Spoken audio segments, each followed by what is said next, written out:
Hallelujah, price lord. ಕರ್ತನಾದ ಯೇಸು ಕ್ರಿಸ್ತನ ನಾಮದಲ್ಲಿ ನಮ್ಮೆಲ್ಲ ಸಹೋದರ ಸಹೋದರಿಯನ್ನ ವಂದಿಸ್ತೇವೆ.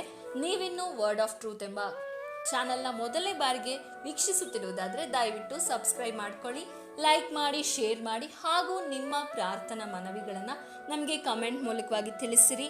ಹಾಗೆ ಕೆಳಗೆ ಕೊಟ್ಟಿರುವಂತಹ ನಂಬರನ್ನು ನಿಮ್ಮ ಪ್ರಾರ್ಥನಾ ಮನವಿಗಳಿರೋದಾದರೆ ನೀವು ತಿಳಿಯಪಡಿಸಬಹುದಾಗಿದೆ. ನಮ್ಮ ಪ್ರತಿನಿತ್ಯ ಗೂಗಲ್ ಮೀಟ್ನಲ್ಲಿ ನಡೆಯುವಂಥ ಪ್ರಾರ್ಥನೆಗಳಿಗೆ ಜಾಯ್ನ್ ಆಗಬೇಕಾದಲ್ಲಿ ಕೆಳಗೆ ಕೊಟ್ಟಿರುವಂಥ ನಂಬರನ್ನು ಸಂಪರ್ಕಿಸಿರಿ. Price the lord. ಕರ್ತನ ನಾಮಕ್ಕೆ ಮಹಿಮೆ ಉಂಟಾಗಲಿ. ಈ ಮೂಲಕ ನಮ್ಮನ್ನು ವೀಕ್ಷಿಸುತ್ತಿರುವಂಥ ನಿಮ್ಮೆಲ್ಲರಿಗೂ ಪ್ರಭುವಾದ ಯೇಸು ಕ್ರಿಸ್ತನ ನಾಮದಲ್ಲಿ ನನ್ನ ಪ್ರೀತಿಯ ವಂದನೆಗಳನ್ನು ತಿಳಿಸೋನಾಗಿದ್ದೇನೆ. ಪ್ರತಿದಿನ ದೇವರ ವಾಕ್ಯನ ಕೇಳುವುದರಲ್ಲಿ ನೀವೆಲ್ಲರೂ ತುಂಬ ಸಂತೋಷವಾಗಿ ಕೇಳುವುದನ್ನು ನೆನೆಸಿ ನಾ ದೇವರಿಗೆ ಮಹಿಮೆಯನ್ನು ಘನತೆಯನ್ನು ಸಲ್ಲಿಸೋನಾಗಿದ್ದೇನೆ. ಪ್ರತಿದಿನ ದೇವರು ತನ್ನ ವಾಕ್ಯದ ಮೂಲಕ ನಮ್ಮೊಂದಿಗೆ ಮಾತಾಡುವಂಥ ದೇವರಾಗಿದ್ದಾರೆ. ಆತನು ಮಾತಾಡುವಾಗ ನಮ್ಮ ಜೀವಿತದಲ್ಲಿ ಒಂದು ಬದಲಾವಣೆಯನ್ನು ಕಾಣಲಿಕ್ಕೆ ಸಾಧ್ಯವಾಗುವಂಥದ್ದಾಗಿದೆ. ಆತನು ಮಾತಾಡುವಾಗಲೇ ನಮ್ಮ ಜೀವಿತವನ್ನು ನಾವು ಸಮರ್ಪಿಸಿಕೊಡುವಾಗ ಅದ್ಭುತವಾದ ಒಂದು ಬದಲಾವಣೆಯನ್ನು ಆತನಿಂದ ನಾವು ಹೊಂದಿಕೊಳ್ಳಲಿಕ್ಕೆ ನಮ್ಮ ಜೀವಿತದಲ್ಲಿ ಸಾಧ್ಯವಾಗುವಂಥದ್ದಾಗಿರ್ತದೆ. ಅದರಿಂದ ಮುಂದಿರುವ ಸಮಯ ಆತನು ಮಾತಾಡುವಾಗ ತನ್ನ ವಾಕ್ಯದ ಮೂಲಕ ನಮ್ಮನ್ನು ಸಮರ್ಪಿಸಿಕೊಡೋಣ. ಆತನ ವಾಕ್ಯಗಳ ಮೂಲಕ ಆತನು ನಮ್ಮೊಂದಿಗೆ ಒಡನಾಡುವಾಗ ಆತನಿಗೆ ನಾವು ಒಪ್ಪಿಸಿಕೊಡೋಣ. ಅನೇಕ ಬದಲಾವಣೆಗಳನ್ನು ನಮ್ಮ ಜೀವಿತದಲ್ಲಿ ಆತನು ತರುವವನಾಗಿದ್ದಾನೆ. ಆತನು ಬದಲಾವಣೆಗಳನ್ನು ತರುವಾಗ ನಮ್ಮ ಜೀವಿತ ಆಶೀರ್ವದಿಸಲ್ಪಟ್ಟ ರೀತಿಯಲ್ಲಿ ಮುಂದೆ ಹೋಗಲಿಕ್ಕೆ ಸಾಧ್ಯವಾಗ್ತದೆ. ಮುಂದಿರುವ ಸಮಯ ಆತನು ನಮ್ಮೊಂದಿಗೆ ಮಾತಾಡಲಿಕ್ಕಾಗಿ ಆತನ ವಾಕ್ಯಗಳ ಮೂಲಕ ನಮ್ಮೊಂದಿಗೆ ಒಡನಾಡಲಿಕ್ಕಾಗಿ ನಮ್ಮ ಕಣ್ಣುಗಳನ್ನು ಮುಚ್ಚೋಣ, ಪ್ರಾರ್ಥನೆ ಮಾಡೋಣ. ಪ್ರೀತಿ ಸ್ವರೂಪನಾದ ತಂದೆಯೇ, ಒಳ್ಳೆಯ ಸಮಯಕ್ಕಾಗಿ ಸ್ತೋತ್ರ. ಪ್ರತಿದಿನ ನೀವು ನಮ್ಮೊಂದಿಗೆ ಮಾತಾಡಿ ನಮ್ಮನ್ನು ಬಲಪಡಿಸಿ, ನಮ್ಮನ್ನು ಧೈರ್ಯಪಡಿಸಿ, ನಮ್ಮನ್ನು ಕ್ರಮಪಡಿಸಿದ ಹಾಗೆ ಈ ದಿನವೂ ಕೂಡ ನೀವು ನಮ್ಮೊಂದಿಗೆ ಮಾತಾಡಿರಿ, ನಮ್ಮನ್ನು ಬಲಪಡಿಸಿರಿ, ನಮ್ಮನ್ನು ಧೈರ್ಯಪಡಿಸಿರಿ, ನಮ್ಮನ್ನು ಕ್ರಮಪಡಿಸಿರಿ ಎಂಬುದಾಗಿ ಪ್ರಾರ್ಥಿಸ್ತೇನೆ. ನೀವು ಮಾತಾಡುವಾಗ ನೀವು ಮಾತಾಡುವ ಮಾತುಗಳಿಗೆ ನಮ್ಮನ್ನೇ ನಾವು ಸಮರ್ಪಿಸಿಕೊಡಲಿಕ್ಕೆ ಬೇಕಾದ ಕೃಪೆಯನ್ನು, ಸಹಾಯವನ್ನು ನೀವು ನಮಗೆ ಕೊಡಿರಿ. ಹಾಗೆ ನಿನ್ನ ಮಾತುಗಳನ್ನು ಶ್ರದ್ಧೆಯಿಂದ ಕೇಳಿ ದೇವರ ಅದನ್ನು ಕೈಗೊಂಡು ನಡೀಲಿಕ್ಕೂ ಬೇಕಾದ ಕೃಪೆಯನ್ನು ನಮಗೆ ದಯಪಾಲಿಸಿರಿ ಎಂಬುದಾಗಿ ನಿನ್ನ ಕರಗಳಲ್ಲಿ ಒಪ್ಪಿಸಿ ನಾವು ಪ್ರಾರ್ಥಿಸ್ತೇವೆ. ಎಲ್ಲ ಘನತೆ ನಿನಗೆ, ಯೇಸುವಿನ ನಾಮದಲ್ಲಿ ತಂದೆಯೇ, ಆಮೆನ್, ಆಮೆನ್. ಎಲ್ಲರಿಗೂ ಪ್ರೈಸ್ ದ ಲಾರ್ಡ್. ದೇವರಿಗೆ ಮಹಿಮೆ ಉಂಟಾಗಲಿ. ಈ ದಿನದ ವಾಕ್ಯ ಸಂದೇಶದ ವಿಷಯ ಏನಾಗಿದೆ ಎಂಬುದಾಗಿ ನಾವು ನೋಡೋದಾದರೆ, ನಾವು ಪರಿಶುದ್ಧಾತ್ಮನಿಂದ ತುಂಬಲ್ಪಡುವಾಗ ನಮ್ಮ ಜೀವಿತದಲ್ಲಿ ಆಗುವಂಥ ಕೆಲವೊಂದು ಬದಲಾವಣೆಗಳ ಕುರಿತು ನಾವು ಈ ದಿನ ಧ್ಯಾನ ಮಾಡಿಕೊಳ್ಳೋಣ. ನಾವು ಪರಿಶುದ್ಧಾತ್ಮನಿಂದ ತುಂಬಲ್ಪಡುವಾಗ ನಮ್ಮಲ್ಲಿ ಏನೆಲ್ಲ ಬದಲಾವಣೆಗಳು ಅಥವಾ ನಮ್ಮ ಜೀವಿತದಲ್ಲಿ ಏನೆಲ್ಲ ಬದಲಾವಣೆಗಳನ್ನು ನಾವು ಕಾಣಲಿಕ್ಕೆ ಸಾಧ್ಯವಾಗ್ತದೆ ಅನ್ನೋದನ್ನು ನಾವು ಮುಂದಿರುವ ಸಮಯ ಧ್ಯಾನ ಮಾಡ್ತಿ ಹೋಗೋಣ. ಹಾಗಾದರೆ ಪರಿಶುದ್ಧಾತ್ಮನಿಂದ ನಾವು ತುಂಬಲ್ಪಡೋದು ಹೇಗೆ ಅನ್ನೋದನ್ನು ಕೂಡ ಸ್ವಲ್ಪವಾಗಿ ನಾನು ನಿಮ್ಮೊಂದಿಗೆ ಹಂಚಿಕೊಂಡು ನಂತರ ನಮ್ಮಲ್ಲಿ ಆಗುವಂಥ ಬದಲಾವಣೆಗಳ ಕುರಿತು ನಾವು ಒಂದೊಂದಾಗಿ ಧ್ಯಾನ ಮಾಡ್ತಾ ಹೋಗೋಣ. ಮುಂಚಿತವಾಗಿ ಒಂದು ವಾಕ್ಯವನ್ನು ಓದಿಕೊಳ್ಳೋಣ. ಪಟ್ಟಿದೆ, ಆದರೆ ಪವಿತ್ರಾತ್ಮನು ನಿಮ್ಮ ಮೇಲೆ ಬರಲು ನೀವು ಬಲವನ್ನು ಹೊಂದಿ ಯೆರೂಸಲೇಮಿನಲ್ಲಿಯೂ ಎಲ್ಲ ಯೂದಾಯ ಸಮರ್ಯ ಸೀಮೆಗಳಲ್ಲಿಯೂ ಭೂಲೋಕದ ಕಡೆಯವರೆಗೂ ನನಗೆ ಸಾಕ್ಷಿಗಳಾಗಿರಬೇಕು ಅಂದನು. ಯೇಸು ಸ್ವಾಮಿ ಸ್ವರ್ಗ ಆರೋಹಣ ಆಗುವುದಕ್ಕಿಂತ ಮುಂಚಿತವಾಗಿ ಕಡೆಯದಾಗಿ ತನ್ನ ಶಿಷ್ಯರು ಉಳಿದ ತನ್ನೊಂದಿಗಿದ್ದ ಆ ಭಕ್ತರೊಂದಿಗೆ ಮಾತಾಡುವಾಗ ಈ ರೀತಿಯಾದ ಒಂದು ವಾಗ್ದಾನವನ್ನು ಅವರಿಗೆ ಮಾಡೋದನ್ನು ನಾವು ನೋಡ್ತೇವೆ. ನೀವಿರೋ ಸ್ಥಳದಲ್ಲೇ ಕಾದುಕೊಂಡಿರಿ, ಪರಿಶುದ್ಧಾತ್ಮನ ಮೇಲೆ ಬರ್ತಾನೆ, ಬಂದಾಗ ನೀವು ಬಲವನ್ನು ಹೊಂದ್ಕೊಳ್ತೀರ. ಬಲವನ್ನು ಹೊಂದಿದಾಗ ನೀವು ನನಗೋಸ್ಕರವಾಗಿ ಉಪಯೋಗಿಸಲ್ಪಡುವ ಪಾತ್ರೆಗಳಾಗ್ತೀರ. ಅಂದರೆ ಯೆರೂಸಲೇಮು, ಯೂದಾಯ, ಸಮರ್ಯ, ಲೋಕದ ಕಡೆವರೆಗೂ ನನಗಾಗಿ ನೀವು ಉಪಯೋಗಿಸಲ್ಪಡುವಂಥ ಪಾತ್ರೆಗಳಾಗ್ತೀರಾ, ಅಥವಾ ನನಗಾಗಿ ನೀವು ಸಾಕ್ಷಿಗಳಾಗಬೇಕು ಅನ್ನೋದನ್ನು ಕೂಡ ಅಲ್ಲಿ ಹೇಳೋದನ್ನು ನಾವು ನೋಡ್ತೇವೆ. ಮೊದಲನೇದಾಗಿ ನೀವು ಕಾದಿದ್ದು ಏನು ಮಾಡಬೇಕಂದ್ರೆ ಪರಿಶುದ್ಧಾತ್ಮನನ್ನು ಹೊಂದಿಕೊಳ್ಬೇಕು.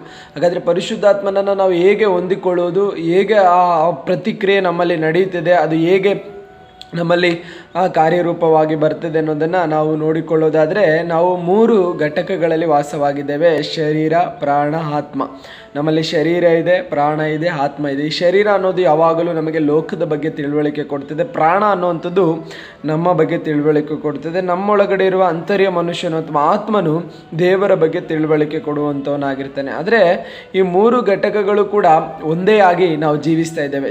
ಶರೀರದ ಕೆಲಸ ಇದೆ, ಪ್ರಾಣದ ಕೆಲಸ ಇದೆ, ಆತ್ಮನಿಗೆ ಆತ್ಮನ ಕೆಲಸ ಇದೆ.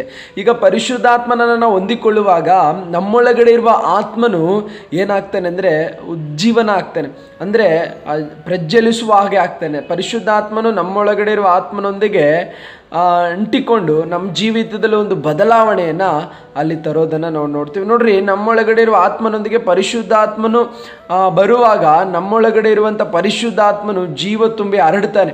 ಅಂದರೆ ಹೇಗೆ ಹರಡ್ತಾನೆ ಎಂಬುದಾಗಿ ಹೇಳೋದಾದರೆ, ಪರಿಶುದ್ಧಾತ್ಮನು ಆತ್ಮನನ್ನು ಪ್ರೋತ್ಸಾಹಿಸಿ ಪ್ರಾಣವನ್ನು ಜಯಿಸಿ ಬರ್ತಾನೆ. ಪ್ರಾಣವನ್ನು ಜಯಿಸಿದ ಆತ್ಮನು ಮತ್ತೆ ಮತ್ತೆ ನಮ್ಮನ್ನು ತುಂಬಿ ಶರೀರವನ್ನು ಕೂಡ ಜಯಿಸುವಾಗ ಶರೀರದ ಪರಿಪೂರ್ಣವಾದ ಜಯವನ್ನು ಹೊಂದಿಕೊಳ್ಳಲಿಕ್ಕೆ ಸಾಧ್ಯವಾಗ್ತದೆ. ನಾವು ಬೈಬಲಲ್ಲಿ ಅದೇ ಅಪೊಸ್ತಲರ ಕೃತ್ಯಗಳು ಅದರ 4ನೇ ಅಧ್ಯಾಯ 8ನೇ ವಚನವನ್ನು ನೋಡಿಕೊಳ್ಳೋದಾದರೆ, ಅಲ್ಲಿ ಪೇತ್ರನ ಬಗ್ಗೆ ಒಂದು ಮಾತನ್ನು ನಾವು ಹೀಗೆ ನೋಡ್ತೇವೆ. ಪೇತ್ರನು ಪವಿತ್ರಾತ್ಮ ಭರಿತನಾಗಿ ಅಲ್ಲಿರುವ ಸಭಾ ಅಧಿಕಾರಿಗಳಿಗೆ, ಹಿರಿಯರಿಗೆ ಅಲ್ಲಿ ಮಾತಾಡೋದನ್ನು ನಾವು ನೋಡ್ತೇವೆ. ಅಲ್ಲಿ ಒಂದೇ ಮಾತನ್ನು ಹೀಗೆ ಉಪಯೋಗಿಸಲ್ಪಟ್ಟಿದೆ. ಬರಹಗಾರನು ಹೇಳ್ತಾ ಇದ್ದಾನೆ, ಪೇತ್ರನು ಪವಿತ್ರಾತ್ಮ ಭರಿತನಾಗಿದ್ದ. ಅಂದರೆ ದೇವರು ಅಥವಾ ಪ್ರಭುವಾದ ಯೇಸು ಕ್ರಿಸ್ತನು ವಾಗ್ದಾನ ಮಾಡಿದ ಪರಿಶುದ್ಧಾತ್ಮನನ್ನು ಈ ಪೇತ್ರನು ಹೊಂದಿಕೊಂಡ ನಂತರ ಹೇಗೆ ಆತನ ಸಾಕ್ಷಿಯನ್ನು ನಾವು ಕಾಣ್ತಾ ಇದ್ವಿ ಅಂದರೆ, ಪರಿಶುದ್ಧಾತ್ಮ ಭರಿತನು ಅಂದರೆ ತನ್ನೊಳಗಡೆ ಇರುವಂಥ ಆತ್ಮನೊಂದಿಗೆ ಪರಿಶುದ್ಧಾತ್ಮನು ತುಂಬಿಕೊಂಡು ತನ್ನ ಪ್ರಾಣ ಶರೀರವನ್ನು ಫಿಲ್ಲಾಗಿ ಮಾಡಿ ಪರಿಶುದ್ಧಾತ್ಮ ಭರಿತನಾಗಿ ಮಾರ್ಪಟ್ಟಿದ್ದಾನೆ. ಯಾರು?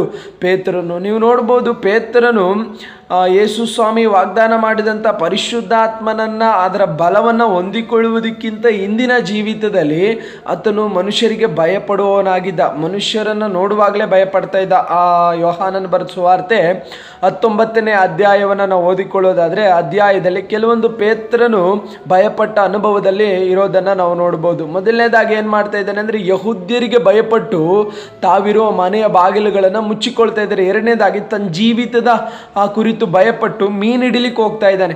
ಅಂದರೆ ಪರಿಶುದ್ಧಾತ್ಮನ ಬಲವನ್ನು ಹೊಂದಿಕೊಳ್ಳುವುದಕ್ಕಿಂತ ಮುಂಚೆ ಪೇತ್ರನು ತುಂಬ ಭಯಪಡ್ತಾ ಇದ್ದ, ತುಂಬ ಪ್ರಾಂತನಾಗ್ತಾ ಇದ್ದ. ಆದರೆ ಕ್ರಿಸ್ತನು ವಾಗ್ದಾನ ಮಾಡಿದಂಥ ಆತ್ಮನ ಬಲವನ್ನು, ಪರಿಶುದ್ಧಾತ್ಮನ ಶಕ್ತಿಯನ್ನು ಹೊಂದಿಕೊಂಡ ನಂತರ ಪೇತ್ರನು ಎಲ್ಲಿಯೂ ಕೂಡ ಭಯಪಡ್ತಾ ಇಲ್ಲ, ಎಲ್ಲಿಯೂ ಕೂಡ ಚಿಂತೆ ಮಾಡ್ತಾ ಇಲ್ಲ. ತನ್ನ ಜೀವಿತದ ಕುರಿತು ಎಲ್ಲಿಯೂ ಕೂಡ ಆತನ ಏನು ಮಾಡ್ತಾ ಇಲ್ಲ ಅಂದರೆ ಚಿಂತೆ ಮಾಡ್ತಾ ಇಲ್ಲ, ಭಯಪಡ್ತಾ ಇಲ್ಲ. ಅಂದರೆ ಈ ಪೇತ್ರನ ಆತ್ಮ ಅಥವಾ ಶರೀರ, ಪ್ರಾಣ, ಆತ್ಮದಲ್ಲಿ ವಾಸ ಮಾಡುವಂಥ ಪೇತ್ರನ ಜೀವಿತಕ್ಕೆ ಪರಿಶುದ್ಧಾತ್ಮನು ಬಂದಾಗ, ಪರಿಶುದ್ಧಾತ್ಮನು ತನ್ನೊಳಗಡೆ ತುಂಬಿಕೊಂಡಾಗ ತನ್ನೊಳಗಡೆ ಇರುವ ಪ್ರಾಣ ಶರೀರವನ್ನು ಜಯಿಸಿ ಆ ಪರಿಶುದ್ಧಾತ್ಮನಿಂದ ಫಿಲ್ ಆದದ್ದನ್ನು ನಾವು ನೋಡ್ತೇವೆ. ಫಿಲ್ಲಾಗಿ ಪರಿಶುದ್ಧಾತ್ಮನಿಂದ ತುಂಬಲ್ಪಟ್ಟ ಪೇತ್ರನಿಗೆ ತನ್ನ ಪ್ರಾಣದ ಕುರಿತು ಚಿಂತೆ ಇರಲಿಲ್ಲ, ತನ್ನ ಶರೀರದ ಕುರಿತು ಚಿಂತೆ ಇರಲಿಲ್ಲ, ಯಾವುದರ ಕುರಿತು ಕೂಡ ಆತನಿಗೆ ಭಯವಿರಲಿಲ್ಲ.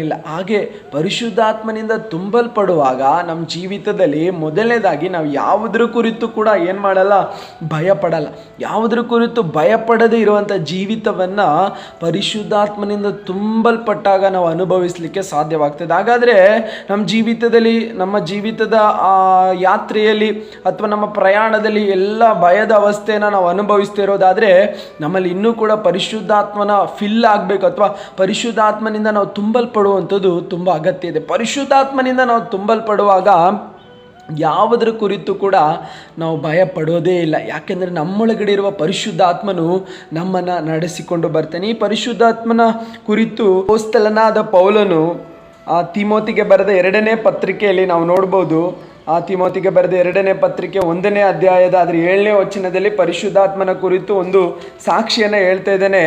ನಮಗೆ ಅಥವಾ ದೇವರು ನಮಗೆ ಕೊಟ್ಟಿರುವ ಆತ್ಮವು ಬಲ, ಪ್ರೀತಿ, ಶಿಕ್ಷಣಗಳ ಆತ್ಮವೇ ಹೊರತು ಏಡಿತನದ ಆತ್ಮವಲ್ಲ. ಪರಿಶುದ್ಧಾತ್ಮನ ಕುರಿತು ಪೌಲ ಹೇಳ್ತಿದೆ, ನಮ್ಮೊಳಗಡೆ ಇರುವ ಪರಿಶುದ್ಧಾತ್ಮನು ಬಲ ಮತ್ತು ಶಿಕ್ಷಣ, ಪ್ರೀತಿಯ ಆತ್ಮವೇ ಹೊರತು ಯಾವುದಲ್ಲ, ಏಡಿತನದ ಆತ್ಮವಲ್ಲ, ನಮ್ಮನ್ನು ಭಯಕ್ಕೆ ನಡೆಸುವ ಆತ್ಮನಲ್ಲ. ಹಾಗಾದರೆ ಪರಿಶುದ್ಧಾತ್ಮನು ಪೇತ್ರನೊಳಗಡೆ ಬಂದಾಗ ತನ್ನಲ್ಲಿರುವಂಥ ಎಲ್ಲ ಭಯದ ಅವಸ್ಥೆಯನ್ನು ತನ್ನಿಂದ ತೆಗೆದು ಹಾಕಿದ್ದನ್ನು ನಾವು ನೋಡ್ತೇವೆ. ನಾವು ಕೂಡ ಪರಿಶುದ್ಧಾತ್ಮನಿಂದ ತುಂಬಲ್ಪಡುವಾಗ, ಪರಿಶುದ್ಧಾತ್ಮ ಭರಿತರಾಗಿ ನಾವು ಮಾರ್ಪಡುವಾಗ ನಮಗಿರುವ ಎಲ್ಲ ಭಯದ ಅವಸ್ಥೆಯನ್ನು ದೇವರು ನಮ್ಮಿಂದ ತೆಗೆದು ಹಾಕ್ತಾನೆ. ನಾವು ಭಯಪಡೋದೇ ಇಲ್ಲ.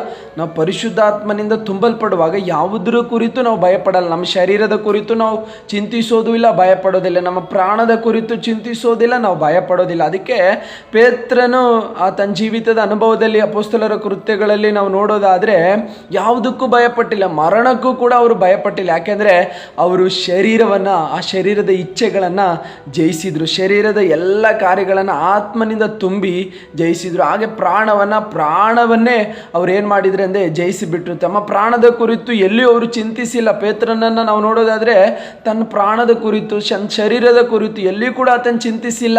ಅದಕ್ಕೆ ಯಾವಾಗಲೂ ಆತ್ಮಭರಿತನಾಗಿ ಆತ್ಮನು ನುಡಿಯೋ ಪ್ರಕಾರ ತನ್ನ ಜೀವಿತವನ್ನು ನಡೆಸಿಕೊಂಡು, ನಾವು ಕೂಡ ಆತ್ಮನಿಂದ ತುಂಬಲ್ಪಡೋದಾದರೆ ನಮ್ಮನ್ನು ಪರಿಶುದ್ಧಾತ್ಮನು ನಡೆಸಿಕೊಂಡು ಹೋಗುವಂಥವನಾಗಿರ್ತೇನೆ. ಪರಿಶುದ್ಧಾತ್ಮನಿಂದ ನಾವು ನಡೆಸಲ್ಪಡುವಾಗ ನಮ್ಮ ಜೀವಿತದಲ್ಲಿ ಅನೇಕ ಬದಲಾವಣೆಗಳನ್ನು ನಾವು ಕಾಣಲಿಕ್ಕೆ ಸಾಧ್ಯವಾಗ್ತದೆ. ಪರಿಶುದ್ಧಾತ್ಮನು ನಮ್ಮೊಳಗಡೆ ಇದ್ದುಕೊಂಡು ನಮ್ಮನ್ನು ಬಲಪಡಿಸಿ, ಆತನು ನಮ್ಮನ್ನು ಕ್ರಮಪಡಿಸಿ, ಆತನು ನಮ್ಮನ್ನು ನಡೆಸುವಾಗ ಅನೇಕ ಜಯಕರವಾದ ವಿಷಯಗಳನ್ನು ಕೂಡ ನಾವು ಹೊಂದಿಕೊಳ್ಳಲಿಕ್ಕೆ ನಮಗೆ ಸಾಧ್ಯವಾಗುವಂಥದ್ದಾಗಿರ್ತದೆ. ರೋಮ ಪತ್ರಿಕೆಯಲ್ಲಿ ಪರಿಶುದ್ಧಾತ್ಮನ ಕುರಿತು ಮತ್ತೊಂದು ವಾಕ್ಯವನ್ನು ನಾವು ನೋಡಿಕೊಳ್ಳೋದಾದರೆ ಹೀಗೆ ಬರೆಯಲ್ಪಟ್ಟಿದೆ. ರೋಮಪುರದವರಿಗೆ ಬರೆದ ಪತ್ರಿಕೆ ಅದರ 8ನೇ ಅಧ್ಯಾಯ 14ನೇ ವಚನವನ್ನು ನಾವು ನೋಡಿಕೊಳ್ಳೋದಾದರೆ, ಯಾರ್ಯಾರು ದೇವರ ಆತ್ಮನಿಂದ ನಡೆಸಿಕೊಳ್ಳುತ್ತಾರೋ ಅವರು ದೇವರ ಮಕ್ಕಳು ಎಂಬುದಾಗಿ, ಅವರು ತಿರುಗಿ ಭಯದಲ್ಲಿ ಬೀಳುವ ಹಾಗೆ ದಾಸನ ಭಾವವನ್ನು ಹೊಂದಿದವರಲ್ಲ,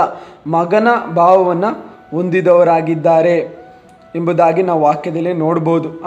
ಆ ಮಗನ ಭಾವ ಹೊಂದಿದ ಈ ಭಾವದಿಂದ ನಾವು ದೇವರನ್ನು ಅಪ್ಪ, ತಂದೆಯೇ ಎಂದು ಕೂಗುತ್ತೇವೆ. ಇಲ್ಲಿ ನೋಡ್ಬೋದು, ಪರಿಶುದ್ಧಾತ್ಮ ಭರಿತರಾಗುವಾಗ ನಮಗೆ ಪರಲೋಕದ ಆ ದೇವರನ್ನು, ಪರಲೋಕದ ತಂದೆಯನ್ನು ಅಪ್ಪ, ತಂದೆ ಎಂಬುದಾಗಿ ನಾವು ಕೂಗಲಿಕ್ಕೆ ಸಾಧ್ಯವಾಗ್ತದೆ. ಅಷ್ಟು ಮಾತ್ರವಲ್ಲ, ನಮ್ಮ ಎಲ್ಲ ಪರಿಸ್ಥಿತಿಗಳಲ್ಲಿ ನಮ್ಮ ಕರ್ತನು ನಮ್ಮೊಂದಿಗಿದ್ದು ನಮ್ಮನ್ನು ನಡೆಸ್ತೇನೆ. ಯಾರ್ಯಾರು ಆತ್ಮನಿಂದ ನಡೆಸಲ್ಪಡ್ತಾರೋ ಅವರು ದೇವರ ಮಕ್ಕಳು ಎಂಬುದಾಗಿ ಗುರುತಿಸಲ್ಪಡ್ತದೆ. ನಾವು ಪರಿಶುದ್ಧಾತ್ಮನಿಂದ ತುಂಬಲ್ಪಡುವಾಗ ನಾವು ನಮ್ಮ ದೇವರೊಂದಿಗಿರುವ ಐಕ್ಯತೆಯಲ್ಲಿ ಹೆಚ್ಚು ಮುಂದುವರೆದು ಹೋಗ್ಬೋದು. ದೇವರೊಂದಿಗಿರುವ ಐಕ್ಯತೆ ನಮ್ಮಲ್ಲಿ ಹೆಚ್ಚಾಗುವಂಥದ್ದಾಗಿರ್ತದೆ. ಪರಿಶುದ್ಧಾತ್ಮನಿಂದ ನಾವು ತುಂಬಲ್ಪಡುವಾಗ ನಮ್ಮ ಜೀವಿತದಲ್ಲಿ ಕೆಲವೊಂದು ಸಹಾಯಗಳು ಕೂಡ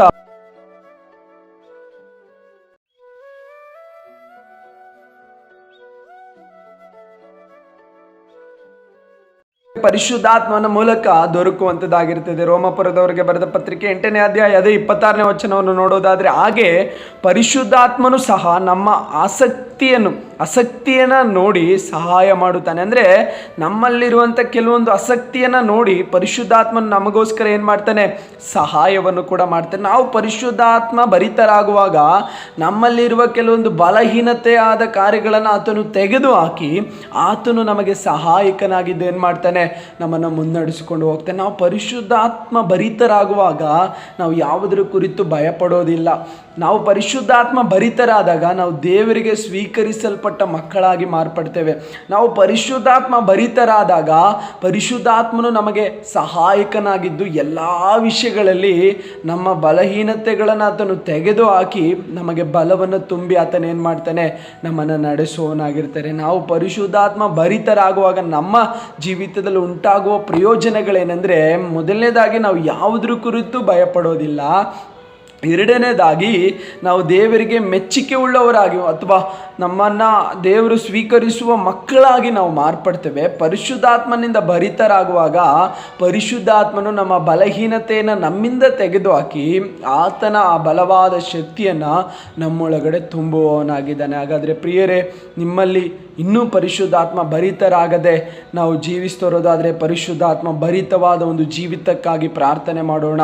ಪ್ರಾರ್ಥನೆ ಮಾಡುವಾಗ ನಮ್ಮನ್ನು ಆತನು ಪರಿಶುದ್ಧಾತ್ಮನಿಂದ ಭರಿತವಾದ ಜೀವಿತಕ್ಕೆ ನಮ್ಮನ್ನು ನಡೆಸೋನಾಗಿದೆ. ನಾವು ಪರಿಶುದ್ಧಾತ್ಮ ಭರಿತರಾಗಿ ಮಾರ್ಪಡುವಾಗ ನಮ್ಮ ಜೀವಿತದಲ್ಲಿ ಅನೇಕ ಕಾರ್ಯಗಳನ್ನು ದೇವರು ನಮ್ಮ ಮೂಲಕ ಮಾಡಿ ಪ್ರಕಟಿಸೋದನ್ನು ನಾವು ನೋಡ್ತೀವಿ. ಹಾಗಾದರೆ ಮುಂದಿನ ಸಮಯಗಳಲ್ಲಿ ನಾನು ಕೂಡ ಪರಿಶುದ್ಧಾತ್ಮ ಭರಿತನಾಗಿ ಜೀವಿಸಬೇಕು ಸ್ವಾಮಿ, ಪರಿಶುದ್ಧಾತ್ಮ ಭರಿತನಾಗಿ ನನ್ನ ಜೀವಿತವನ್ನು ನಾನು ಮುನ್ನಡೆಸ್ಕೊಳ್ಬೇಕು, ಪರಿಶುದ್ಧಾತ್ಮ ಭರಿತನಾಗಿ ದೇವರೇ ನಿನ್ನ ರಾಜ್ಯಕ್ಕಾಗಿ ನಾನು ಓಡಬೇಕು, ಪರಿಶುದ್ಧಾತ್ಮ ಭರಿತನಾಗಿ ಪೇತ್ರನ ಹಾಗೆ ನಿನಗಾಗಿ ಉಪಯೋಗಿಸಲ್ಪಡಬೇಕು ಎಂಬುದಾಗಿ ಬಯಸೋದಾದರೆ ದೇವರ ಸನ್ನಿಧಿಯಲ್ಲಿ ಕೋರೋಣ. ಪರಿಶುದ್ಧಾತ್ಮ ಭರಿತರಾಗುವ ತನಕ ದೇವರ ಪಾದಪೀಠದನ್ನು ಬಿಟ್ಟು ಬಿಡದೆ ನಾವು ಕೂರುವುದಾದರೆ ಪರಿಶುದ್ಧಾತ್ಮ ಭರಿತರಾಗಿ ದೇವರು ನಮ್ಮನ್ನು ತುಂಬಿಸೋನಾಗಿದ್ದಾನೆ. ಕಣ್ಣುಗಳನ್ನು ಮುಚ್ಚೋಣ, ಪ್ರಾರ್ಥನೆ ಮಾಡೋಣ. ಪ್ರೀತಿ ಸ್ವರೂಪನಾದ ತಂದೆಯೇ, ನಿನ್ನ ವಾಕ್ಯದಲ್ಲಿ ಕೇಳಲ್ಪಟ್ಟ ಪ್ರಕಾರ ದೇವರೇ ನಮ್ಮನ್ನು ನಮ್ಮನ್ನು ಕೂಡ ನಿನ್ನ ಆತ್ಮನಿಂದ ತುಂಬಿಸು. ಪೇತ್ರನ ರೀತಿಯಲ್ಲಿ ಪರಿಶುದ್ಧಾತ್ಮ ಭರಿತನಾಗಿ ದೇವರೇ ನನ್ನ ಜೀವಿತವನ್ನು ಮುನ್ನಡೆಸಿಕೊಳ್ಳಿಕ್ಕೆ ಆಗ ದೇವರೇ ಯಾವ ಭಯವಿಲ್ಲದೆ ಯಾವುದರ ಕುರಿತು ಚಿಂತೆ ಇಲ್ಲದೆ ಮುಂದೆ ಹೋಗಲಿಕ್ಕೆ ಸಾಧ್ಯವಲ್ಲ ಸ್ವಾಮಿ. ನಮ್ಮನ್ನು ಕೂಡ ಪರಿಶುದ್ಧಾತ್ಮನಿಂದ ತುಂಬಿಸಿರಿ ಎಂಬುದಾಗಿ ಪ್ರಾರ್ಥಿಸ್ತೇನೆ. ನೀವು ಪ್ರಾರ್ಥನೆ ಕೇಳಿ ನಮ್ಮನ್ನು ಆತ್ಮನಿಂದ ತುಂಬಿಸುವಂಥ ಕರ್ತನಾಗಿರುವುದಕ್ಕಾಗಿ ಸ್ತೋತ್ರ. ನಮ್ಮನ್ನು ತುಂಬಿಸಿರಿ, ನೀವು ನಡೆಸಿರಿ. ಎಲ್ಲ ಘನತೆ ನಿನಗೆ ಯೇಸುವಿನ ನಾಮದಲ್ಲಿ ತಂದೆಯೇ, ಆಮೇನ್. ಈ ವಾಕ್ಯವನ್ನು ನೀವು ಕೇಳಿದಾಗೆ ಅನೇಕರಿಗೆ ಈ ವಾಕ್ಯವನ್ನು ಕಳಿಸಿಕೊಡಿರಿ. ಅವರು ಕೂಡ ಆತ್ಮಭರಿತರಾಗಿ ಜೀವಿತವನ್ನು ಮುನ್ನಡೆಸಿಕೊಳ್ಳಲಿ. ಹಾಗೆ ನಮ್ಮ ಪ್ರತಿದಿನದ ಪ್ರಾರ್ಥನೆಗಳಲ್ಲಿ ನೀವು ಜಾಯ್ನ್ ಆಗಬೇಕಾದಲ್ಲಿ ಕೆಳಗೆ ಕೊಟ್ಟಿರುವ ನಂಬರ್ಗೆ ಸಂಪರ್ಕಿಸಿ.